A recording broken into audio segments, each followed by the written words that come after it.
All right, everyone, get ready, because today we are going deep into some seriously big ideas from Plato's Republic. This is a good one. Specifically, the allegory of the cave. Everyone's heard of this one, right? Now I know what you might be thinking. Philosophy on a Friday night. Yeah. Maybe I'll just, rewatch that cat video compilation. I get it. But trust me, this is way more mind-blowing than 1,000 tumbling kittens. That's a lot of kittens. It is a lot of kittens. So what makes this allegory so fascinating is that it's considered the most famous and difficult chapter of the Republic. Even Plato himself knew this was going to be a real head-scratcher. Okay, so to kick things off, picture this. Okay. You are chained in a cave surrounded by darkness. Ooh, spooky. I know, right? The only reality you know are the shadows flickering on the wall. Now that's not just spooky. No. Imagine thinking those shadows are the real deal. Like that's it. The whole truth of existence. Whoa. That's all you've ever known? So they've built their entire understanding of the world based on this limited, shadowy information. Precisely. They might even have names for the shadows.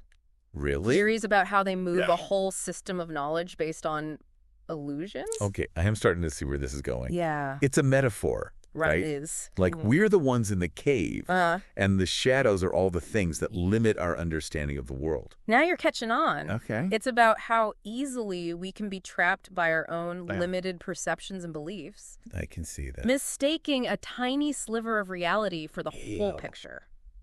Kind of makes you want to check what's actually casting those shadows. It does make you think, doesn't it? Yeah, so walk us through this. Okay. What happens next in the allegory? Right. Does someone turn on a light switch? Well, not exactly a light switch, but close.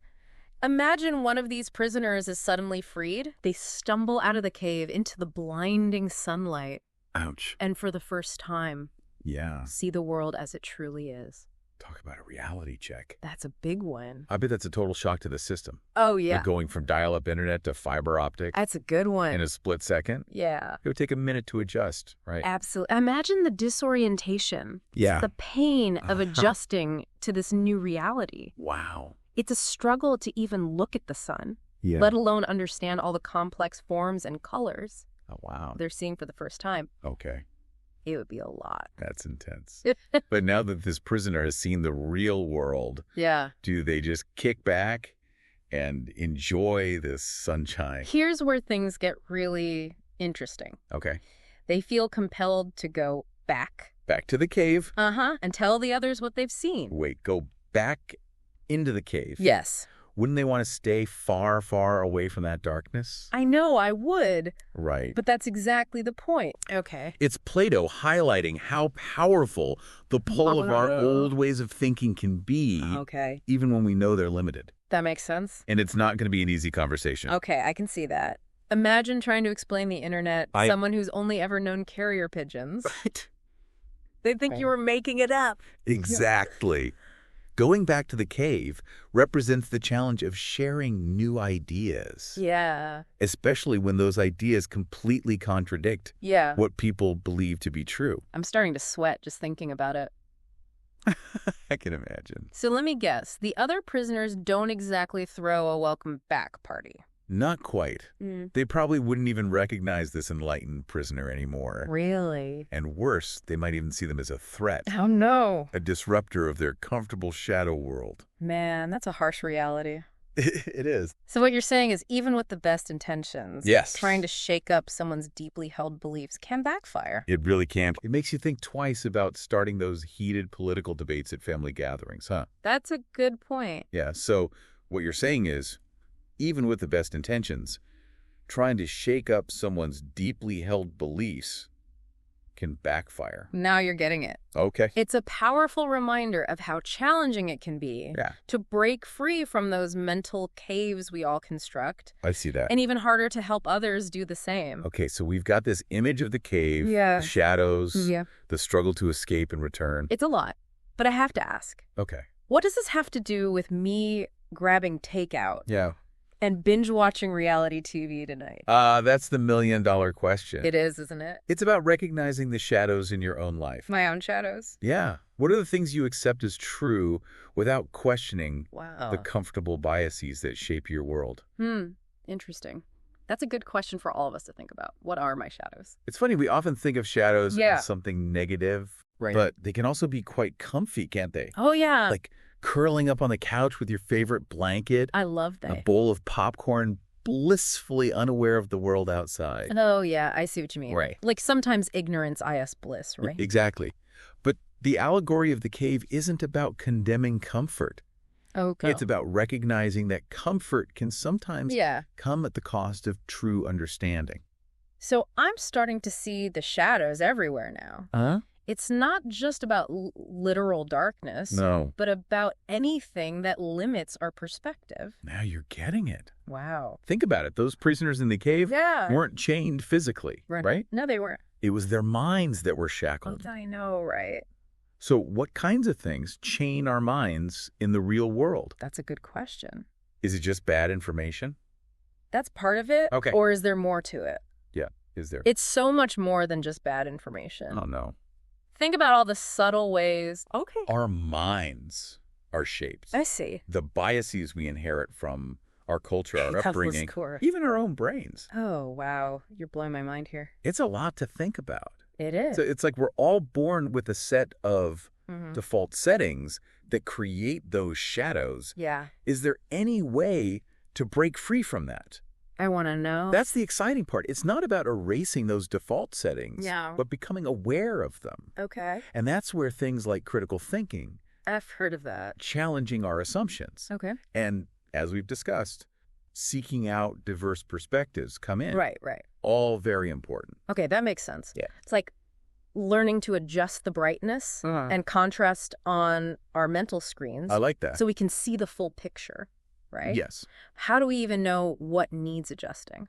Ooh, good question. Where do we start? Well, Plato gives us some clues. He does. Remember how the freed prisoner struggled to adjust to the sunlight? I do, yeah. It was painful. Yeah, talk about a rude awakening. Right. But I guess that's part of the process. Exactly. Recognizing our shadows can be uncomfortable at first. Sure. It's like realizing that favorite sweater you've been wearing for years is actually full of holes. Ooh, I hate when that happens.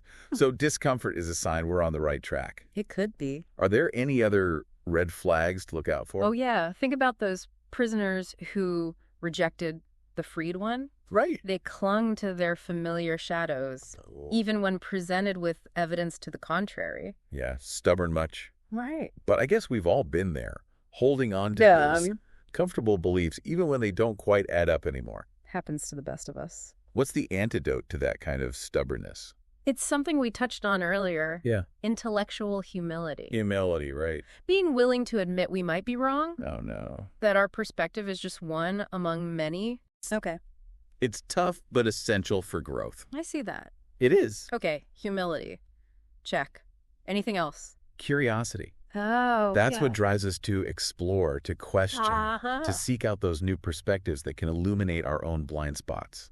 So basically, trade in the comfy couch and popcorn for a headlamp and a map. Exactly. I love that. Embrace the adventure of discovering what lies beyond your current understanding. Okay.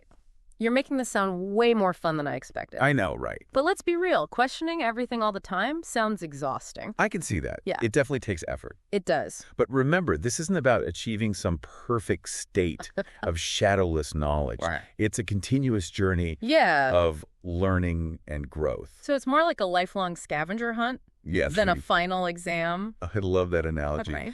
And each new aha moment, each time we challenge a belief or expand our understanding, that's a treasure discovered. So it's the journey, not the destination. Exactly. Okay, I'm sold. But for those of us who are just starting our shadow hunting journey, what are some good places to look?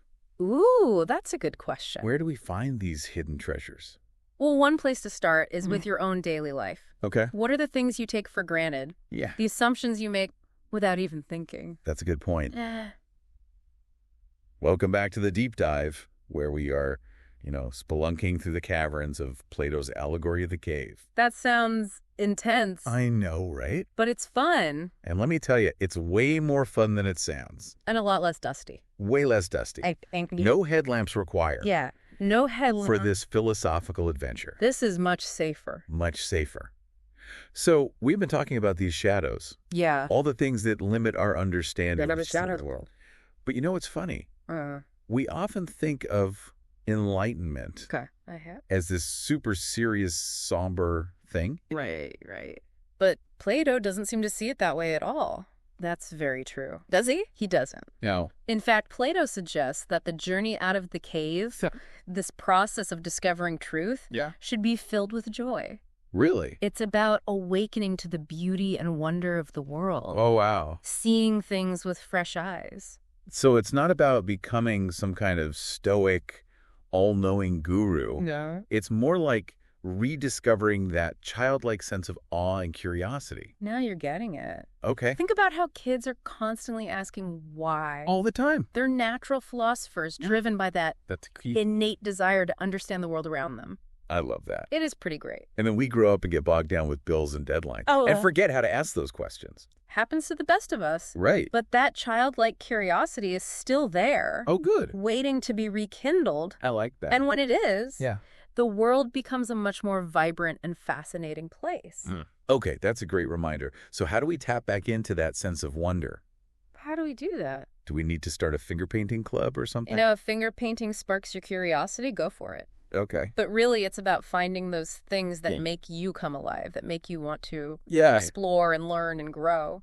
It could be anything from trying a new recipe to traveling to a new country. It could be. To finally picking up that dusty philosophy book on my shelf. That too. Yeah. Precisely. The key is to approach it with an open mind and a playful spirit, remembering that even Plato, one of history's greatest thinkers, believed that true knowledge is a source of joy. Okay, I love that. Knowledge as a source of joy. But let's be honest, sometimes the stuff we need to learn isn't exactly rainbows and butterflies, right? It's true. It can be tough. Yeah. Remember, even Plato said this chapter is one of the most difficult ones. Yeah, he did say that. Facing those shadows can be tough, uncomfortable even. But just like those muscles you never use, I don't know, get kind of flabby. Same goes for our minds. I can see that. We have to keep flexing those critical thinking muscles. Ouch. Okay. Point taken. No mental flabbiness for us. No mental flabbiness. Okay. So any tips for keeping our mental workout routine? Sure. Engaging. Well, remember how those prisoners clung to their shadows? One way to avoid that trap is to surround ourselves with people who challenge us. Yeah. Who make us think differently. So find your tribe of fellow shadow hunters. I like that. Do you? Exactly. Friends, mentors, colleagues. Yeah. Anyone who can offer a different perspective, help us see things from a new angle. Because even the brightest light can't illuminate every corner, right? We need those multiple perspectives to create a more complete picture. Beautifully said. Thank you. And don't forget, sometimes the most profound insights come from the most unexpected sources. That's true. So be open to learning from everyone, everywhere. Okay, so I'm ready to break free from my cave. I love it. Embrace the discomfort and find my fellow shadow hunters. But before we wrap up, any final wisdom from Plato himself? Well, as we've mentioned, Plato considered this chapter to be the most famous and the most difficult one. Right. But the one question he leaves us with is incredibly simple. Yeah. Yet profoundly challenging. Okay, what is it? What are the shadows in your own life? That's a question we can all keep asking ourselves every day, right? Yeah. Because the journey out of the cave isn't a one-time deal. It's a lifelong adventure. It really is. Thanks for joining us on this deep dive, everyone. Remember, keep questioning, keep exploring, and keep those mental muscles flexed.